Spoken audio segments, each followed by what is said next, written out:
Muito bem. Judas, acredito que todos já abriram. Então, eu vou convidar você a ficar de pé para que possamos fazer a leitura da palavra do Senhor. E a palavra do Senhor diz o seguinte: Judas, servo de Jesus Cristo e irmão de Tiago, aos que foram chamados, amados por Deus Pai e guardados por Jesus Cristo, misericórdia e paz e amor lhes sejam multiplicados. Amados, embora estivesse muito ansioso por lhes escrever acerca da salvação que compartilhamos, senti que era necessário escrever-lhes insistindo que batalhassem pela fé, de uma vez por todas confiada aos santos.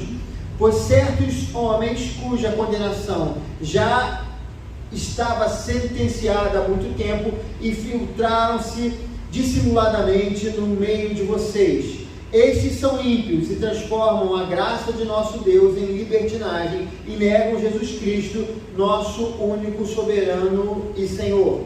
Embora vocês já tenham conhecimento de tudo isso, quero lembrar-lhes que o Senhor libertou o povo do Egito, mas posteriormente destruiu os que não creram. E quanto aos anjos que não conservaram suas posições de autoridade, mas abandonaram sua própria morada, ele os tem guardado em trevas, presos com correntes eternas para o juízo do grande dia. De modo semelhante Sodoma e Gomorra e as cidades em redor se entregaram à imoralidade e a relações sexuais antinaturais, estando sob o castigo do fogo eterno.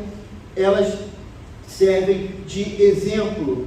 Da mesma forma, esses sonhadores contaminam o próprio corpo, rejeitam as autoridades e difamam os seres celestiais. Contudo, nem mesmo o arcanjo Miguel, quando estava disputando com o diabo acerca do corpo de Moisés, ousou fazer acusação injuriosa contra ele, mas disse: o Senhor o repreenda. Todavia, estes tais difamam tudo o que não entendem, e as coisas que entendem por instinto. Não entendem, e as coisas que entendem por instinto, como animais irracionais, nessas mesmas coisas se corrompem. Ai deles, pois seguiram o caminho de Caim, buscando lucro, caíram no erro de Balaão e foram destruídos na rebelião de Corá. Estes homens são rochas submersas nas festas da fraternidade que vocês fazem, comendo com vocês de maneira desonrosa. São pastores que só cuidam de si mesmos. São nuvens sem água, impelidas pelo vento, árvores de outono sem frutos, 2 vezes mortas, arrancadas pela raiz. São ondas bravias do mar, espumando seus próprios atos vergonhosos, estrelas errantes para as quais estão reservadas para sempre as mais densas trevas. Enoque, o sétimo a partir de Adão, profetizou acerca deles: vejam, o Senhor vem com milhares de seus santos para julgar a todos e convencer todos os ímpios a respeito de todos os atos de impiedade que eles cometeram impiamente, acerca de todas as palavras insolentes que os pecadores ímpios falaram contra ele. Essas pessoas vivem se queixando, descontentes com a sua sorte, e seguem os seus próprios desejos impuros. São cheias de si e adulam os outros por interesse. Todavia, amados, lembre-se do que foi predito pelos apóstolos de nosso Senhor Jesus Cristo. Eles diziam a vocês: nos últimos tempos haverá zombadores que seguirão os seus próprios desejos ímpios.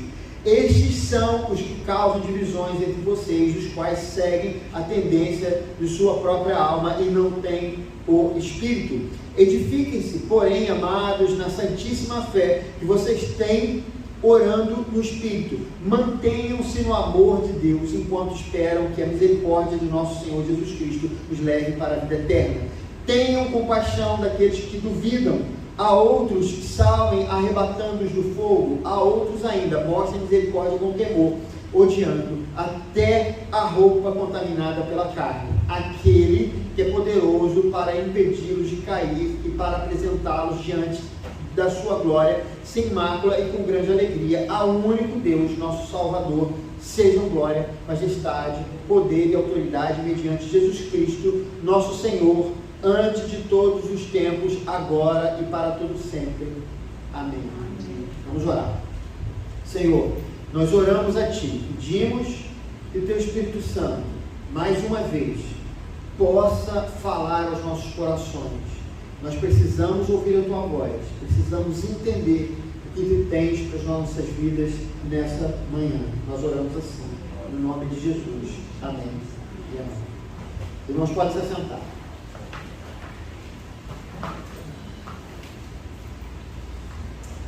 Muito bem, queridos.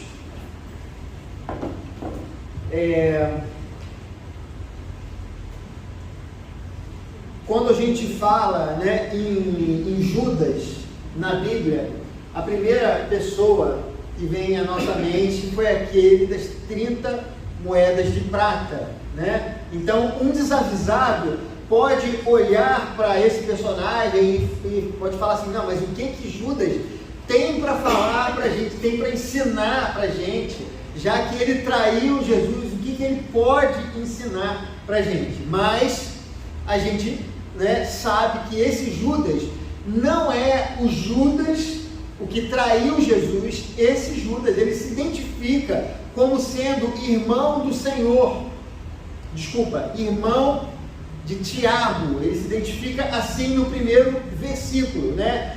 Esse Tiago que ele está falando também não é o Tiago, né? Pedro, João, Tiago, daqueles discípulos mais próximos, mas foi o Tiago que escreveu a carta de Tiago, a epístola de Tiago, né? Eles eram irmãos e eles eram conhecidos como irmãos do Senhor, ou seja, eles foram da mesma família de Jesus. Jesus era o irmão mais velho e eles eram irmãos de Jesus. Esses dois não eram daqueles apóstolos, né, como os demais apóstolos, né? Ele não era como ali Pedro, João, Tiago e os outros 12, mas eles sim, eles foram importantes e relevantes na missão do Evangelho, e ele se identifica como Judas, irmão de Tiago, porque certamente ele não queria se apresentar como irmão do Senhor, para que a sua mensagem não fosse entendida como algo que estivesse acima do próprio Evangelho. A gente vê pela doxologia, o final aqui, os últimos versículos, que ele tem um entendimento de quem foi o irmão dele, né? Ele foi o irmão na família, mas na verdade ele era Deus, né? Deus se manifestou ali naquela família quando ele nasceu ali de Maria. Então esse Judas, né, não é os Cariotes, é o Judas, irmão de Tiago, né? Então a gente já tem esse entendimento. Queridos, ele escreveu essa carta porque ele havia sido movido por uma determinada urgência. Algo estava incomodando o seu coração para que ele pudesse escrever essa carta. A gente lê aqui no versículo 3, ele diz: amados, embora estivesse muito ansioso por lhes escrever acerca da salvação que compartilhamos, senti que era necessário escrever-lhes, insistindo que batalhassem pela fé. Esse é o ponto. Ele estava ansioso por falar alguma coisa que era relevante, importante, falar a respeito da salvação, mas uma prioridade se impôs sobre essa. Falar sobre a salvação é algo necessário, algo importante, algo que nos dá uma ansiedade boa no coração, né? Vontade, muitas vezes. Quantas vezes eu lia a respeito das coisas de Deus, o meu coração era aquecido quando lia a Bíblia, quando conversava com alguém, quando lia um determinado livro sobre as coisas de Deus. Ele queria falar sobre isso, mas tinha algo que sobrepunha essa prioridade, alguma coisa que era muito importante, né? E aí ele insiste por alguma coisa, que eles batalhassem pela fé, ou seja, a fé desses irmãos estava correndo um risco.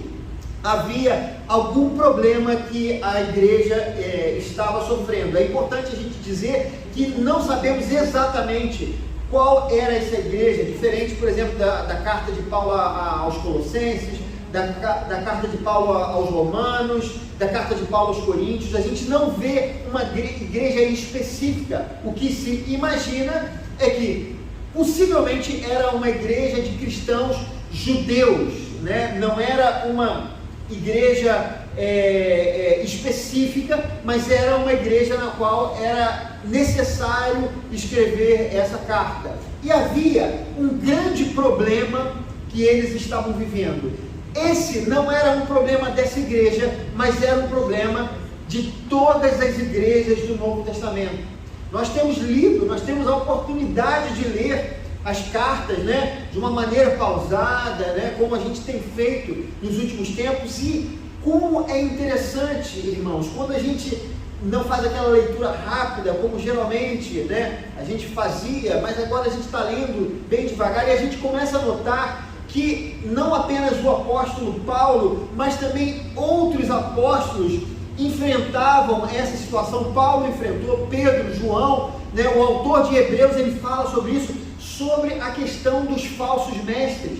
Desde que o evangelho começou a ser pregado pelos apóstolos, várias pessoas, de várias formas, com vários tipos de filosofia, tentavam ensinar uma coisa que não era exatamente o evangelho, tentando fazer com que aquele evangelho apostólico, aquele que foi entregue aos apóstolos por Jesus, se desvirtuasse no caminho, que ele se tornasse uma religiosidade vazia, ou se tornasse apenas uma religião baseada numa filosofia sem sentido, ou tinha uma vertente do judaísmo que levava o evangelho para normas, regras e leis, ou tinha uma vertente do pensamento grego para que levasse para uma espiritualidade que não fosse baseado naquilo ensinado por Jesus Cristo. Nós vimos basicamente essas duas correntes, mas as duas correntes eram extremamente nocivas para a igreja. Então, o que a gente vê nesse momento é que Judas se vê diante desse problema. Ele tentava ensinar a igreja sobre algo importante, falar a respeito da salvação, mas ele precisou parar tudo para que incentivasse os irmãos a batalhassem pela fé de uma vez por todas confiada aos santos. É isso que diz o versículo 3. Nós sabemos, queridos, não sabemos se ele estava numa série de cartas doutrinárias, né? Pode ser que ele estivesse ensinando várias coisas para os irmãos, mas de qualquer maneira, nesse momento, ele viu que isso era algo mais importante. Havia o perigo da igreja se desviar e Judas não queria isso. Judas tinha essa preocupação. Judas trata o assunto com extrema objetividade. Irmãos, é tão interessante quando a gente vai lendo as cartas, né, uma atrás da outra, a gente vai percebendo os estilos, né, que cada um ensinava, né? Eles eram inspirados por Deus para escrever. Paulo, Pedro, Judas, Tiago, o autor de Hebreus, João. Cada um tinha a sua própria forma de escrever. Quando a gente olha para Judas, a gente percebe que ele é extremamente objetivo na fala. Não é difícil entender para onde ele está mirando, né, as suas palavras. Isso é um pouco diferente, por exemplo, quando a gente lê as cartas de João. João é muito contemplativo, então ele vai no assunto, depois ele retorna no assunto, né? E ele fala de novo, ele aborda o mesmo assunto de várias maneiras. Paulo também, ele costuma ser bem objetivo, mas Judas, a gente percebe que ele vai direto ao ponto e ele identifica com muita objetividade quem são essas pessoas que estão levando um evangelho nocivo àqueles irmãos. Então, quem são essas pessoas? A gente vê, em primeiro lugar, no versículo 4, que são pessoas infiltradas na igreja. Esses falsos mestres, eles tinham uma determinada característica, porque eles estavam no meio dos irmãos, então não era propriamente como Paulo enfrentou alguns falsos mestres que iam de cidade em cidade, eles eram estrangeiros, e eles se diziam representantes dos apóstolos, e aí eles iam de igreja em igreja, como iam os apóstolos, pregando um evangelho que não era o evangelho. Esses irmãos, eles estavam no meio, infiltrado na igreja, e eles eram dissimulados, conforme diz o versículo 4, pois certos homens cuja condenação já estava sentenciada há muito tempo, infiltraram-se dissimuladamente no meio de vocês, né? Ou seja, quando os irmãos perceberam, aquela igreja percebeu, eles estavam entre eles, estavam ensinando aquelas determinadas coisas, aquelas coisas que eram nocivas à fé. Esses irmãos, conforme diz o apóstolo Paulo, eles também eram ímpios, ou seja, aquelas pessoas que estavam disseminando aquelas ideias, eles não eram convertidos de verdade, eles eram ímpios. Judas, ele é direto, ele não dora a pílula, né? Ele não passa uma manteiga, né? Como alguns dizem, uma expressão, ele vai direto no ponto, ele fala, eles são ímpios, né? É gente que estava lá e que parecia que era crente, mas não era crente. É aquele famoso ditado, né? Lobo em pele de cordeiro, né? Eles não eram cordeiros, eles eram lobos, mas eles pareciam cordeiros, né? Eles distorciam também o conceito da graça, eles transformavam a graça em libertinagem. Os apóstolos sempre foram muito diretos, dizendo que a salvação não era por obras. No começo havia uma dúvida sobre de que maneira as pessoas eram salvas, e havia entre os apóstolos a ideia de que a pessoa precisava cumprir os ritos da lei, mas a gente vê ali em Atos 11, se eu não estou enganado, 11 ou 15, agora me fugiu, a minha memória pode estar me traindo, quando os apóstolos se reuniram e identificaram que a salvação era unicamente pela graça, que não era necessário cumprir qualquer rito da lei.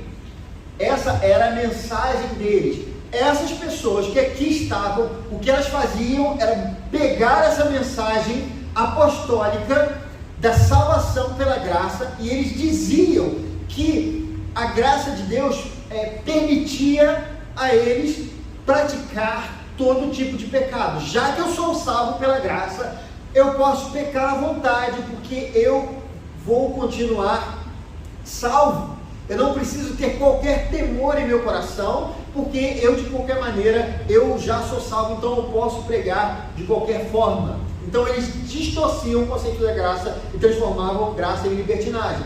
Eles também, segundo o versículo 8, eram imorais, eles contaminavam o próprio corpo.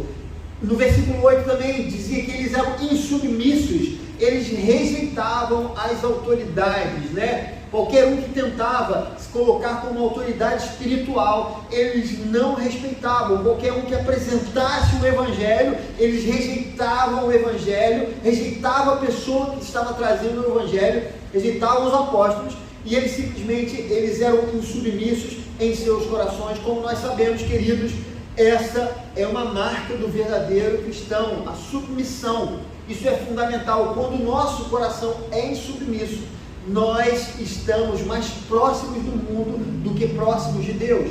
Todos nós, em alguma medida, somos insubmissos. Um homem, no pecado original, no Éden, ele não quis se submeter a Deus, né? Ele rejeitou a Deus, uma rebelião começou entre Deus e o homem, e esta é a verdade a respeito de todos nós. O ser humano, ele tem um coração insubmisso. Não importa, uns são mais, outros são menos, mas a insubmissão do homem é a mesma, e essa rebelião, ela existe porque o homem não quer se submeter a um Deus santo. Essa que é a realidade. Essas pessoas tinham a marca dos ímpios. Eles eram também espiritualmente ignorantes. Quando ele fala aqui que eles difamavam os seres espirituais, eles não tinham qualquer temor sobre a realidade espiritual, né? Há uma realidade espiritual por aí. A gente sabe, né? Ao homem foi vedado, né, essa dimensão espiritual, mas ela está aqui entre nós. Eu não sei como isso acontece. Nós vivemos no tempo e não na eternidade, né? Nós não estamos, a nossa percepção não nos permite ver o mundo espiritual, mas o mundo espiritual está aqui entre nós. Nossos olhos serão abertos quando o Senhor voltar, e aí Ele vai abrir os nossos olhos espirituais. Nós vamos participar, né, dessa realidade espiritual. Mas esses homens não tinham qualquer temor a Deus, e o que Judas nos diz é que eles difamavam os seres espirituais. Eles eram perigosos, eles eram como rochas submersas, né? Rochas submersas, queridos, é como Recife, né? Os navios vão andando, e aí parece que está alto mar, normal, parece que não tem nada, mas às vezes tem uma rocha enorme, e aí os navios rasgam o casco e afundam. Então vejam como eles eram perigosos, porque os irmãos estavam na comunhão, estavam bem, né? Eles estavam lá praticando amor uns com os outros, mas aqueles irmãos eram nocivos na comunhão, porque eles traziam algo de ruim, de prejudicial àquela igreja. E, queridos, esses eram esses irmãos que estavam, esses eram os irmãos que estavam naquele lugar. Depois dessa descrição, o que Judas faz? Judas não entrega a eles uma maneira nova, sobrenatural, diferente de lidar com esses irmãos. Mas Judas, ele usa um determinado artifício. Ele diz para os verdadeiros crentes da igreja, ele relembra coisas que os crentes já sabiam. Veja no versículo 5 que ele diz: embora vocês já tenham conhecimento de tudo isso que ele vai falar, né? Quero lembrar-lhes que o Senhor libertou o povo do Egito. E aí ele começa. Ele fala sobre 3 coisas que o Senhor faz. Embora vocês tenham conhecimento, eu vou lembrar vocês sobre 3 coisas. Ele fala sobre o Deus que tira Israel do Egito, mas o povo se voltou contra Deus e a ira de Deus foi sobre aquele povo.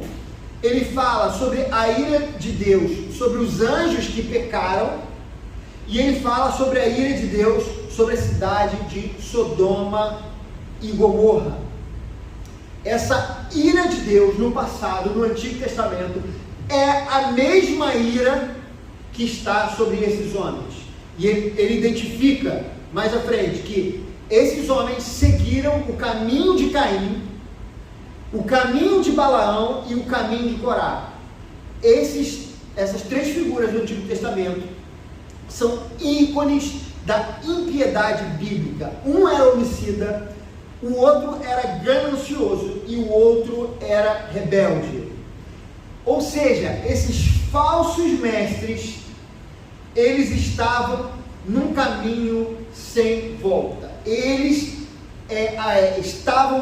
tinham esse coração endurecido com relação a Deus, e a ira de Deus estava sobre essas pessoas.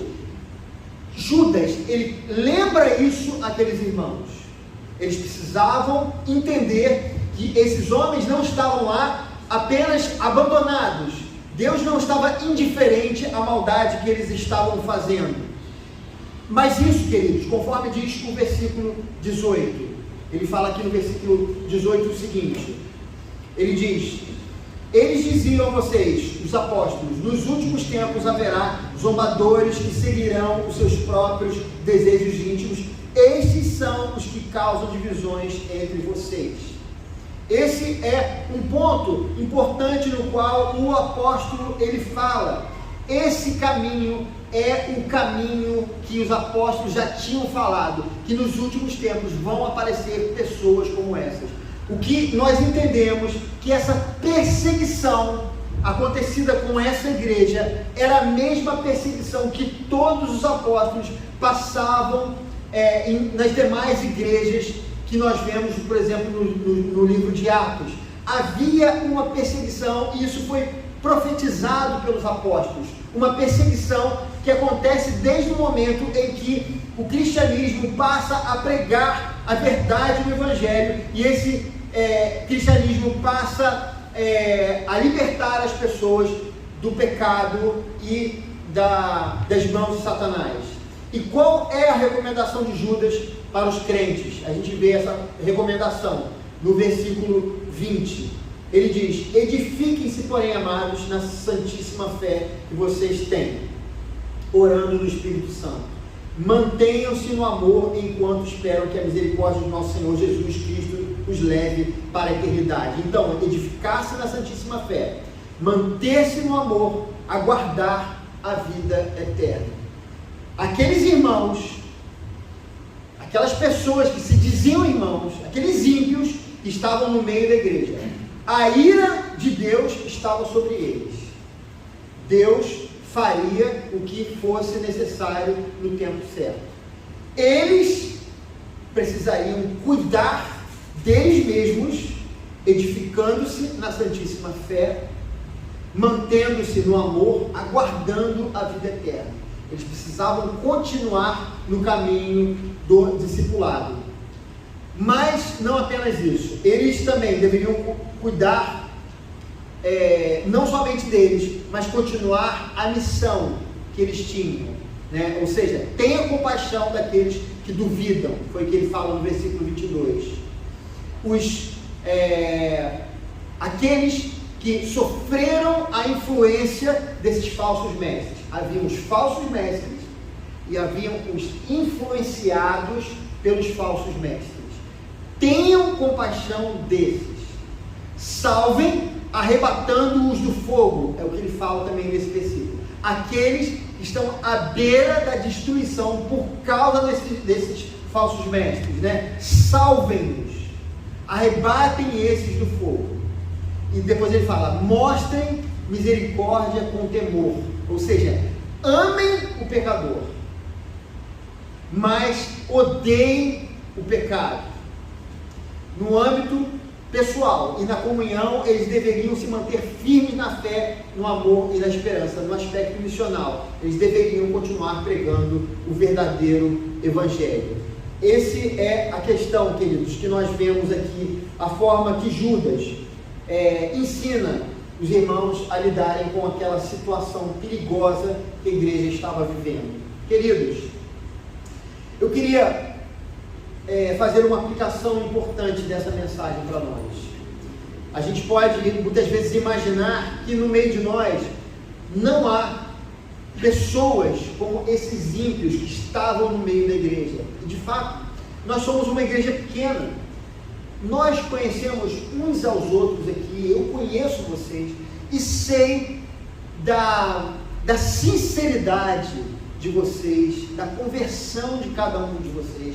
Eu levei praticamente todos vocês no gabinete, né? A gente conversou em várias outras situações, então eu conheço os irmãos e sei que aqui não há ninguém que se encaixe nesse padrão desses falsos irmãos. Mas, queridos, mesmo assim, essa mensagem é relevante para as nossas vidas. Quando nós começamos a ver que há um perigo constante para a verdadeira igreja de Jesus Cristo nesses tempos atuais. Nos últimos tempos, por conta dessa velocidade da informação, né? Hoje,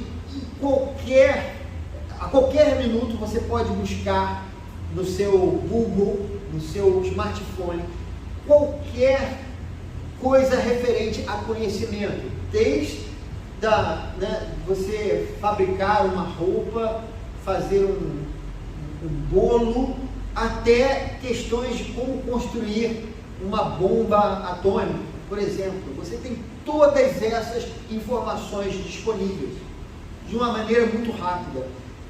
Não sei se vocês estão acompanhando essa questão da guerra, né? Lá do outro lado do mundo, uma guerra entre a Rússia e a Ucrânia. Não sei quantos aqui se lembram da guerra do Iraque, no início dos anos 90, né? Eu era jovem ali, E o Zé Ricardo era criança ainda, né, Zé Ricardo? E aí, nesse momento da guerra do Irã-Iraque, não, desculpa, do Iraque, Estados Unidos contra o Iraque, a gente ficou muito assim, surpreso, porque a guerra aconteceu diante dos nossos olhos pela primeira vez, ao vivo na televisão, né? Era filmado e aí era mostrado para nós, e a nossa geração ficou muito impactada com aquilo que a gente via. Hoje em dia, com essa guerra, estamos mais impressionados, porque a coisa acontece lá e automaticamente as imagens são espalhadas sem a necessidade de um canal de televisão. Muitas vezes chega no seu celular muito antes, né, do que no canal de televisão as imagens da guerra. A velocidade da informação é algo impressionante. E com esse monte de informação que a gente recebe, há uma série de informações que são verdadeiras e que são falsas, né? Isso também pode ser aplicado às verdades da Bíblia Sagrada, às verdades do Evangelho. Muitas vezes é tão difícil a gente discernir o que é certo e o que é errado, o que é um Evangelho bíblico e o que não é o Evangelho. Coisas que se parecem o Evangelho e não são verdadeiramente o Evangelho. Essas coisas têm se infiltrado na igreja. Muitas vezes a gente vê pastores famosos, né, igrejas famosas com milhares e milhares de seguidores, e nós temos a impressão de que Deus está presente naquele lugar porque é uma igreja muito grande. Nós precisamos tomar cuidado com isso. Perto da minha casa apareceu uma igreja que eu não conhecia, mas a igreja é enorme, coisa assim, da noite para o dia, uma igreja muito grande, e a ideia que é vendida é que o pastor descobre a sua vida e milagres acontecem um atrás do outro, assim. Amados, eu vou ser sincero com vocês, eu não vejo esse padrão na Bíblia. O nosso Deus, ele é poderoso para descortinar a nossa vida, se ele quiser. Ele é poderoso para fazer qualquer milagre, a hora que ele quiser. No entanto, o que nós vemos, o que a Bíblia nos ensina, é que ele faz isso pontualmente. A nossa vida não é uma vida cercada de milagres a todo instante. Ainda, conforme dizia a Rádio Relógio, cada minuto que passa é um milagre que não se repete, né? A nossa vida é cercada por milagre, a existência humana é um milagre divino. No entanto, pontualmente, Deus faz coisas extraordinárias na nossa vida, mas Ele faz isso para testificar a nossa fé. Ele não faz isso a qualquer momento, porque senão fé não seria fé. Um lugar onde Deus se manifeste sobrenaturalmente todos os dias, queridos, a qualquer instante, não me parece uma realidade bíblica. Está faltando alguma coisa. Amados, coisas como essa têm seduzido grande parte da igreja de Jesus Cristo. A fé tem ficado de lado. As pessoas querem apenas uma espécie de um espetáculo. Elas querem ouvir a profecia, mas elas não querem ouvir a verdadeira profecia, que é a palavra de Deus. Aqui nós temos tudo o que nós precisamos para as nossas vidas. No entanto, o que nós vemos é que esse tipo de mensagem, um evangelho que não é evangelho, tem tomado a igreja. Uma série de filosofias, uma série de coisas, queridos, que elas parecem muito piedosas, mas elas não têm um fundo bíblico. Além do mais, queridos, ainda existe uma questão. Nós estamos sendo bombardeados com ideias que não são ideias cristãs, nos filmes, nas novelas e nas séries. Hoje é tão fácil, né? Você pega no streaming, né? Tem vários streamings aí. Eu assino alguns, queridos, mas a gente não pode deixar de ser crítico. E a gente consegue ser crítico na medida, a partir do momento em que a gente conhece a palavra de Deus. Esse é o ponto. Nós precisamos entender que nós temos sofrido um ataque. Esse ataque, conforme diz Judas, é isso que ele fala. Os apóstolos profetizaram que nos últimos dias, ele diz aqui, fugiu aqui a texto de Barreiro, nos últimos dias, ele fala aqui, os apóstolos dizem, nos últimos dias haverá zombadores que seguirão os seus próprios desejos ímpios. É o que eles dizem. Nós vivemos nos últimos dias, queridos. Muitas coisas estão sendo acrescentadas à verdade do Evangelho. Nós precisamos tomar conta, queridos, da nossa vida. E nós precisamos seguir exatamente isso, essa fórmula que Judas fala para os irmãos. Ele fala, edificar-se na Santíssima Fé. Nós precisamos, enquanto nós caminhamos aqui, estar edificados na Santíssima Fé. O que é isso, queridos? É entender quem Deus é, a sua santidade, e entender que nós precisamos viver em santidade as nossas vidas.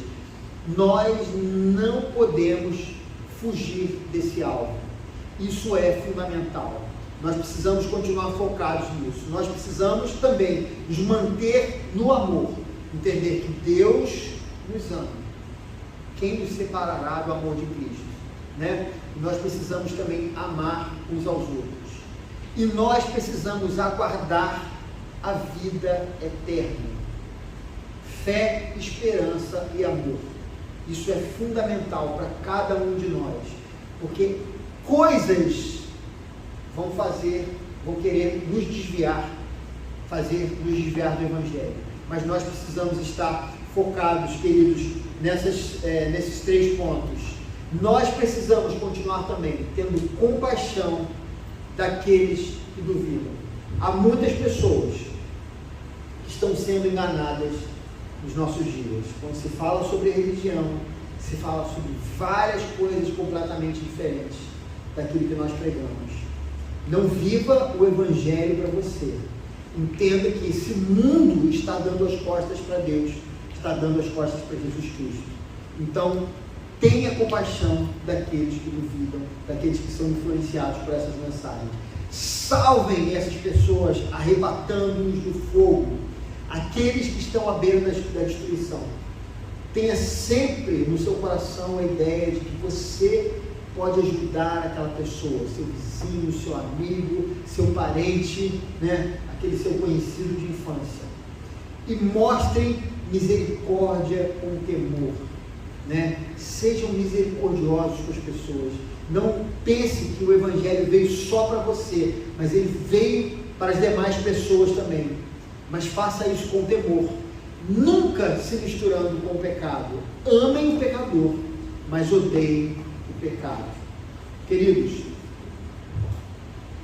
nós precisamos viver dessa forma enquanto nós estivermos aqui. E aí, eu cito o último versículo. Ele fala no versículo 24: aquele que é poderoso para impedi-los de cair e para apresentá-los diante da sua glória sem mácula e com grande alegria. Aquele que é poderoso para impedi-los de cair. Saibam vocês, se vocês se mantiverem firmes no Evangelho, o Espírito Santo vai ajudá-los. Não temam as filosofias, não temam aquilo que as pessoas estão seguindo. Não temam, queridos, essa onda de informações diferentes do Evangelho. Não se sinta numa situação na qual parece que você está sozinho na sua vida. Você não está. O Senhor está com você e Ele vai sustentar você. Ele vai sustentar a sua igreja, para que a sua igreja não se desvie do caminho correto, do caminho de Jesus Cristo. Tenha isso em mente. Essa mensagem que eu queria trazer para a igreja nessa manhã. Vamos orar. Pai, nós oramos nesse momento. Pedimos que o Teu Espírito Santo nos ajude, Senhor Deus, a viver nesse mundo tão cheio de informações, mas informações que, se nós deixarmos, elas vão nos desviar do verdadeiro Evangelho, aquele Evangelho que Jesus Cristo nos trouxe. Por favor, tem misericórdia de nós, que tu possas fazer com que nós venhamos a trilhar o caminho até Jesus Cristo. Nós dependemos do teu Espírito Santo, em nome de Jesus.